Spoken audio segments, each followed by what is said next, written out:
let's talk about how you wind a bobbin on a sewing machine. For winding a bobbin, we are going to be utilizing 3 different points at the top of our sewing machine. The spool pin, the bobbin winder tension disc, and then the spool winding pin where our bobbin is going to go on top of.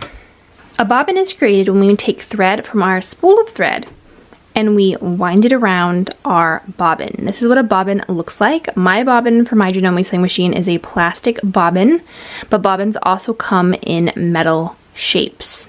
For winding a bobbin, you are going to thread your thread from your spool differently than how you thread your regular sewing machine. You are going to take your spool of thread and you are going to put it on your spool pin. Mine is at the top of my sewing machine, and then I'm going to lock that in place with this little button. I'm also going to make sure that my thread tail falls away into the back of my sewing machine. From there, we are going to hook it around this little metal button right here that is called the bobbin winder tension disc, and then the thread is going to connect to our bobbin that is going to be on the bobbin winding pin. We are going to take our tail of thread and we are going to hook it underneath that bobbin winder tension disc. I like to say that this is kind of like a hamburger and you want your thread to kind of be the lettuce between the top and the bottom bun. There's like a crevice in the middle that your thread needs to go into. This is going to keep the tension nice and taut as it's winding your bobbin.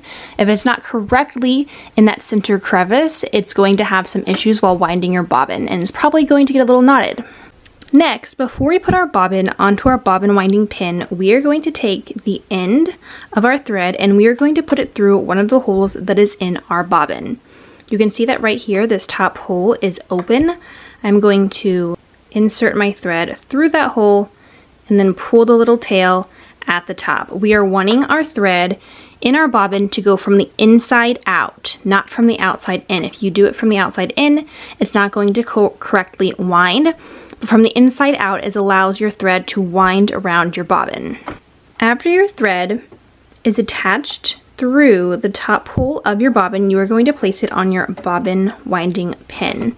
You're going to snap it downwards so that it's kind of locked into place with that little pin. And then the last step on my sewing machine, every sewing machine is different, but most sewing machines have this same setup at the top where you have to push your bobbin winding pin to the right so that it aligns with this stopper.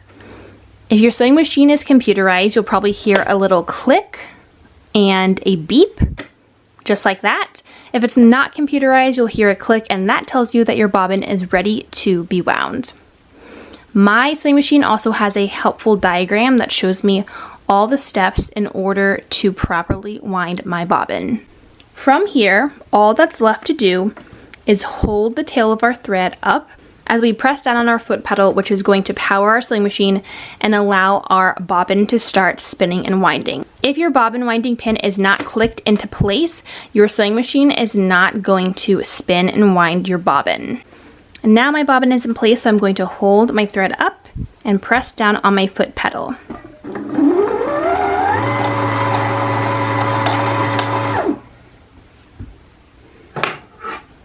After a while, you can stop and cut the tail of your thread and then continue winding your bobbin to the desired amount or wind it until it stops turning because it has hit up against the stopper button.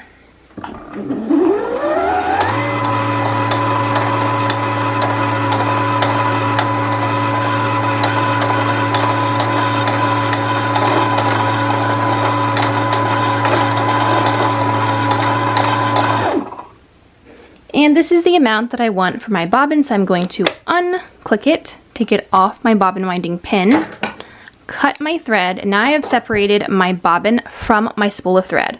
From here, you are going to continue on to threading the top of your sewing machine and then threading the bottom portion of your sewing machine with your bobbin.